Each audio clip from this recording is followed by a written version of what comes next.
Hey, Joe. How's it going? Pretty good.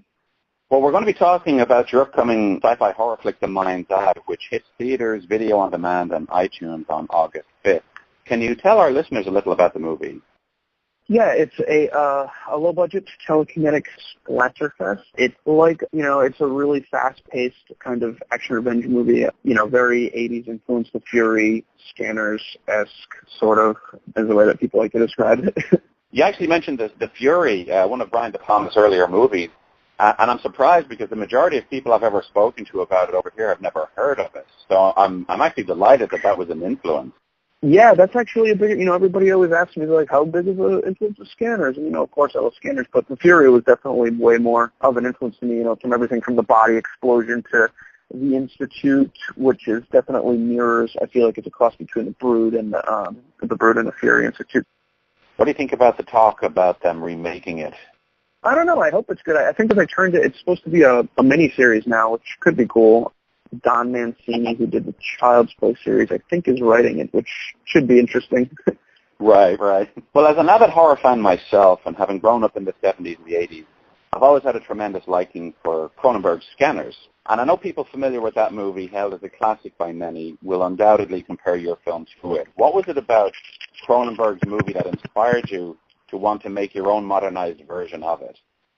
I feel like what appeals to me about the genre in general, or movies in general, or what drew me into movies in general, was just really fast-paced action and set pieces, and I really love effects and all that cool stuff. And I feel like, that nobody's taken the idea of a telekinesis movie and really brought it in that direction and made something that was just really kind of balls to the wall, dirty, lo-fi, just, kind of a hardcore telekinesis movie, and that's the spin that I wanted to put on it, and that's what appealed to me about it, because I love telekinesis movies so much, and I love movies that are made in that gory style, but there hasn't been a combination of those two ever.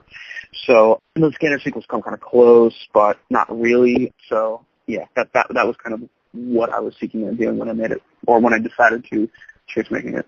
Well, you talk about telekinesis, and like yourself, those kind of movies I've always found to be really cool. What did you think when they introduced it in Friday the 13th, Part 7?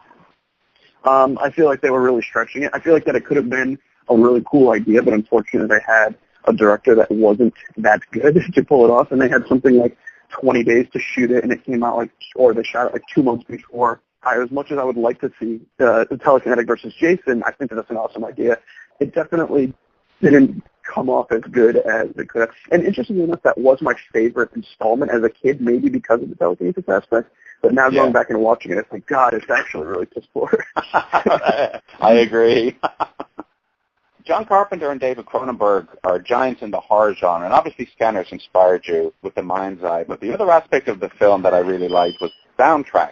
And obviously it was inspired by Carpenter's early work in such movies as Halloween, The Fog, and Halloween 3 Season of the Witch. Like Cronenberg's vision, what was it about Carpenter's signature sound that made you want to include it in your film? I don't know. I don't know if it's so much Carpenter as much as it is just that whole kind of electronic movement of music from the 80s, because Carpenter's a little more, I feel like, low-key and slower, which I love his music so much, and there's definitely some elements in there where we tempt it with early Carpenter, but for this, I was definitely much more in, like, a Tangerine Dream meets Goblin-esque mood.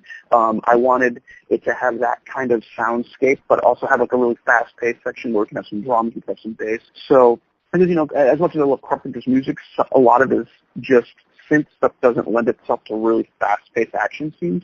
So I wanted to find something that had that sound and then give it that spin where we can really have a propulsion to it, And then I had just been such a fan of Zombie for so long, and I always wanted Zombie to do a score to my movie. And then, Steve Moore started doing stuff a few years ago, and I just reached out to him right before The Mind's Eye, and he had just watched Almost Human by chance 2 days before on Netflix, and he loved it, so he wanted to be a part of it. And I mean, I always hear people talking about their score elevating a movie, but like his score was literally fucking brought the movie to the next level. The score's so goddamn good, and he used all original analog synths from like 1983, so he's using the actual machines that they would have used to compose this score in the fucking 80s, and I mean, it just sounds so goddamn good. Now, it's perfectly clear that you have a great love of 80s-themed stories, Are there any other 80s horror films that you'd love to remake if you had the chance, or at least, like, in the mind's eye, pay homage to?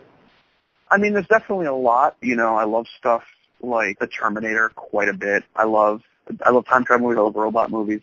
My ultimate dream movie is to do Cycle of the Werewolf, the Stephen King book, because I just want to do. I mean, they did Silver Bullet, which I really like, but the Cycle of the Werewolf is so good because it has the thing that appeals to me most, which is like a very atmospheric, seasonal approach to it, where I don't know if you've read it, but basically the werewolf gets stronger with every single moon throughout the year. So like you have this awesome scene with July 4th, and you can set this werewolf set piece on July 4th, and then on Halloween you can have another full moon, and like the werewolf's even stronger on Halloween, and then you can have like the final set piece at Christmas time in a snowstorm, and like to me that's just the coolest fucking thing in the world. So I'd love to do that. So technically I guess that would be a remake of Silver Bullet, even though it's an adaptation of Cycle of the Werewolf. I would also really kill to do Silent Night, Deadly Night, but somebody already did that, unfortunately. So it'd probably be a while before I can ever touch that again. But maybe I'll just fucking dress up some fat dude in a Santa outfit and make my own Santa slasher movie.